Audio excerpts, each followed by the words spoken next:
भीगी भीगी सड़कों पे मैं तेरा इंतजार करूं। না কেন? আমার ইচ্ছে বিয়ের 7 দিন পর স্বার্থপরের মতো নতুন বউকে রেখে চলে গেছে। প্রমিস করছিল 6 মাস পরে আসবো, 1 বছর পরে আসবো। পরিমাণ চল করছি, এটা কেউ জানো। প্রত্যেকটা দিন আমি তোমাকে অনেক মিস করছি, রাতে ঘুমাইতে পারি নাই। খালি দিন করছি কবে তুমি আসবা। তোমার বউ কি রাগ করে থাকবে? হ্যাঁ। কথা বলবে না? না। এখন আছে আমি তোমার বউর জন্য আসছিলাম, এখন আমার বউ কথা বলতেছে না, রাগ করে থাকবে। কালকে ফ্লাইটের টিকিট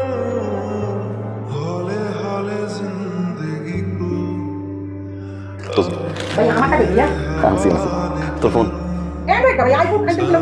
যা দিছে ওইটা নিয়ে শুক্রিয়া আদায় কর। তোমার সেটা তো নাম নাই, আমার আইফোন। ওই ফোনই চালা। আইফোন একটু দাম বেশি, আপাতত এটা চালা, পরের বার আমি আইফোন নিয়ে নেবো। পরের বার কিন্তু ভাই আইফোন আনতে হবে ভাই। মামা হ্যাঁ মামা, এই ঘড়িটা আপনার জন্য। ঘড়ি মামির জন্য কিছু আমার মামির জন্য শ্যাম্পু নেন আর এই সাবান। ভাইজান দেখি স্বর্ণের বাসন। হ্যাঁ, ভাইজান যে কি পাগলামো করে। বিয়ের সময় তো কিছু যেতে পারে, খালি নিস ওই জন্য বানাবে না।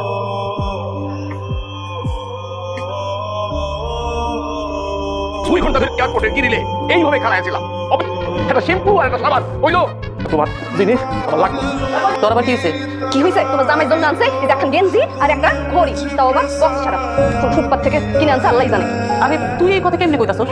তোর বিয়ার সময় কতগুলো টাকা খরচ করছিস? ভাবি কিন্তু ভাইজানের মাথাটা নষ্ট করছে। কিন্তু তোমার বারবার করে কইছিলাম এত কথা কইতে দিও না।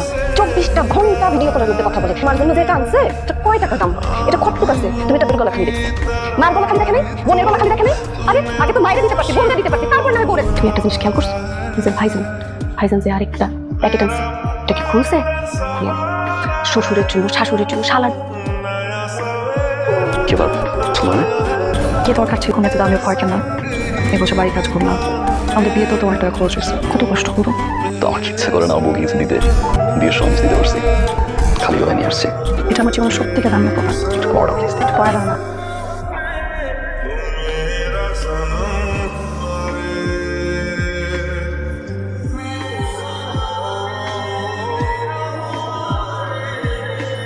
এখন হার আনছে, ওইটা একবার দেখাইছি আমাকে ঘরের ভিতর ঠিক আছে।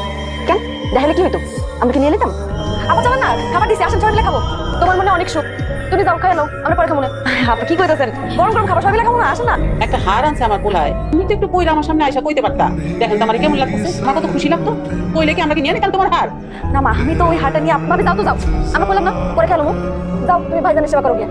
আসসালামু আলাইকুম। ওয়ালাইকুম আসসালাম। দাদা কেমন আছেন আপনি? এতক্ষণ ভালো ছিলাম, এখন খালি চুলকায়। আপনি আসছেন? এই তো আইলাম আর কি। এত দেরি করে আইলেন কেন? আমি যা কাইমা আমার কাম আছে না, এখানে আইলে কি আমার কি টাকা ইনকাম আছে? অফিসে থাকলে তো টাকা কামাইতে পারি। আসসালামু আলাইকুম। ওয়ালাইকুম সালাম বাবা, কেমন আছো? এই তো মাসি ভালো, আপনি কেমন আছেন? আছি আলহামদুলিল্লাহ ভালো। রাকিব ভাই কেমন আছেন? এই তো আসসালামু আলাইকুম। ভাবি কেমন আছেন আপনি? ওয়ালাইকুম আসসালাম। আপনি তো আসেন না, আসেন না কেন আমার বাসায়? আপনার ভাই আইছে, সব কাজ তো পরে করুন, আপনার ভাইকে সবসময় নাকি? ভাবি আপনার এত সুন্দর লাগতেছে, অসাধারণ। আমি আপনার চামড়াতে গ্লো মারতেছে। বুঝছি কি লেগা ভাই আইছে না, আপনার পাখি তো এবার খাতার পিঠে ঢুকছে। আমি শুনেন সবাই কিন্তু পরে পাইবেন না, ভাই যখন আইছে নগদের উপরে ওয়া ওয়া লয়ে এলেন। আম্মা কি কন? তোমরা বসো, আমি রান্নার আয়োজন করি। ভাইজান আপনিও না আম্মার সামনে কি ওইটি করেন? আরে ভাবি আপনার দেখা মুখ দিয়ে ফুটে করে বাইরে গেছে গা। আপনি না মজার মানুষ। বসেন, আমি চা আনতেছি আপনার লেগে। আমি কি এখানে বইয়ে দেখতে আইছি? বলো ভাইজান আসো। কেমন আছে? কালকে আসো না কেন? ভাইজান বিশ্বাস করেন ভাইজান, অফিসের এত চাপ, আমার ছাড়া তো অফিস চলে না ভাইজান। এটা তোমার কেমন চলে? কাজের অবস্থা কি আর কোনো ভাইজান, ডেইলি 4-5 কিলোমিটার যাইতে হয়। এই গাড়ি ভাড়াই শেষ হয়ে গেছে, মাঝে মাঝে তো একটাই জায়গা কি করি। দাম কত? ভাইজান আমার একটা পছন্দ আছে, ওইটা দাম হলো 3.5 লাখ টাকা। কষ্ট কইরা 1 লাখ টাকা জমাইছি, বাকিটা আপনার উপর। আপনি যেটা দিবেন এটাই শুনি। লাখ 2 দিলে কি হবে?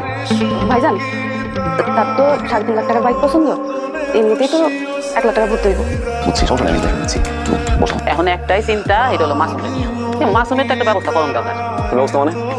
ও পড়াশোনা করবো, আর কি করবো? ভালো না করলাম কিছু একটা হয়ে যায় না, মানে যদি একটা ব্যবস্থা করে দিতিস তাহলে সবচেয়ে ভালো হতো আর কি। আম্মা আব্বা মারা যাওয়ার পরে আমি পড়াশোনা না করে খাতা হয়েছি, কোনো সার্টিফিকেট নাই আমার। আমার ছোট ভাইয়ের সার্টিফিকেট থাকবে না, মা পড়াশোনা করবো, খরচ করে যা আছে আমি দেবো। আমার পড়াশোনা করবো না। পড়াশোনা করবি না মানে? এক থাপ্পড় দিব তোর, গেল। ও পড়াশোনা কি করবো?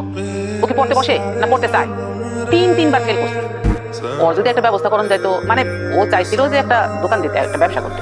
তুই যদি একটু সাহায্য করতি তাহলে একটা সুন্দর মতো একটা দোকান দিতে পারতি। কিছু দোকান দিবি? ভাই আমি কনভেকশনারি দোকান দিতেছি। ঠিক আছে মা, কালকে আমি লোকেশন দেখে ব্যবস্থা করে দিচ্ছি। আরে সূর্যটা ডুবে যাবে এখনই। আসসালামু আলাইকুম। ওয়ালাইকুম আসসালাম। সুমন, আশা করি ভালো আছো।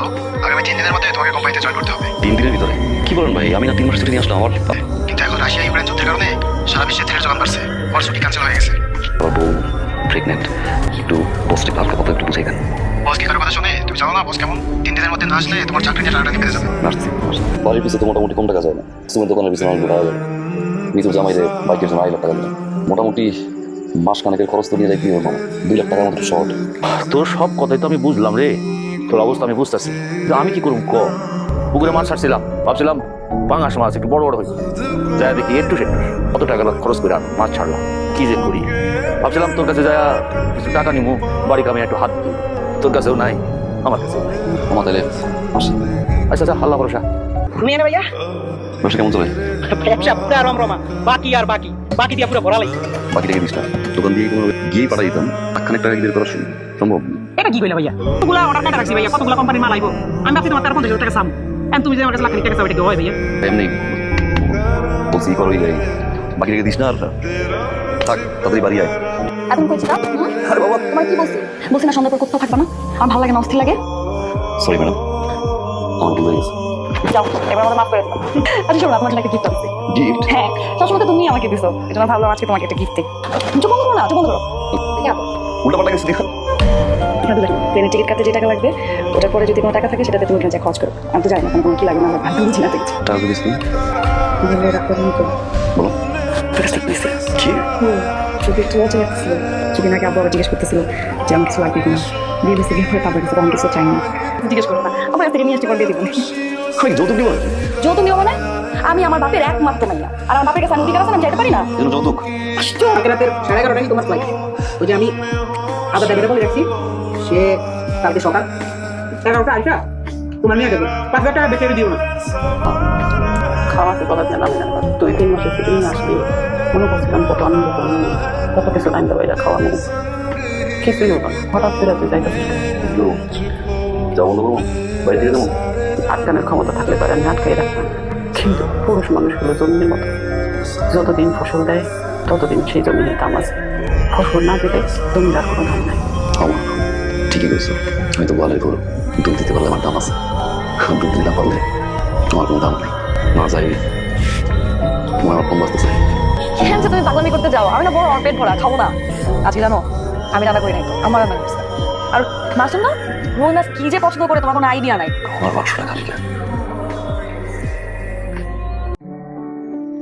অনেক শখ করে কষ্ট করে হাটটা কিনছিল। तेरा इंतजार কি এমন হইলো বাজান, এমন তাড়াহুড়া করে চলে যেতেছস, 3 মাসের ছুটি নিয়ে আসি, আর এখনই যাইতেছস? থাকতে পারলে তো থাকতাম না, মাসুম হয় না। 3 বার ফোন দিছি হারামজাদারে, আসি নাই।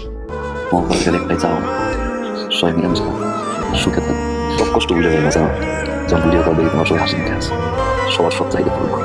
মা যে মেয়ের বিদেশ থাকে, তার উপর দিয়ে যে কত কষ্ট যায়, আব্বা মারা যাওয়ার পর থেকে মনে হয় এটা তুমি বুঝো। শুধু একটাই, ও ভিডিও করে কথা দিতে পারে, তুমি পারো না, আমার ভালোবাসা আপনার পূরণ করে যাই। মা मेरा सनम